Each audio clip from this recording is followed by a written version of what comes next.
O'zbekistonning barcha viloyatlarida qanday ob-havo bo'ladi? Assalomu alaykum hurmatli tomoshabin. Bizning kanalda har kunlik va haftalik ob-havo ma'lumotlarini bilib olishingiz mumkin. Buning uchun video ostidagi bir dona like va podpisatsiya tugmasini bosib qo'yishni unutmang. Like bosgan insonni Allohim doimo qo'llasin. O'zgidromet markazi 9-iyun kungi ob-havo prognozini e'lon qildi. Unga ko'ra havo biroz bulutli bo'ladi, ba'zi joylarda o'zgaruvchan bo'ladi. Yog'ingarchilik kutilmaydi. Shamol sharqdan 5-10 metr/sekund tezlikda esadi. Harorat kechasi 17-22 daraja, kunduzi 32-37 daraja issiq bo'ladi. Respublikamizning tog'oldi va tog'li hududlarida havo o'zgaruvchan bo'ladi, vaqti bilan yomg'ir yog'adi, momaqaldiroq bo'lishi mumkin.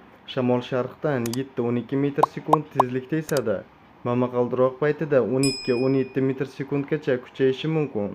Harorat kechasi 10-15 daraja, kunduzi 20-25 daraja issiq bo'ladi. O'zingizni asrang, xayr, salomat bo'ling.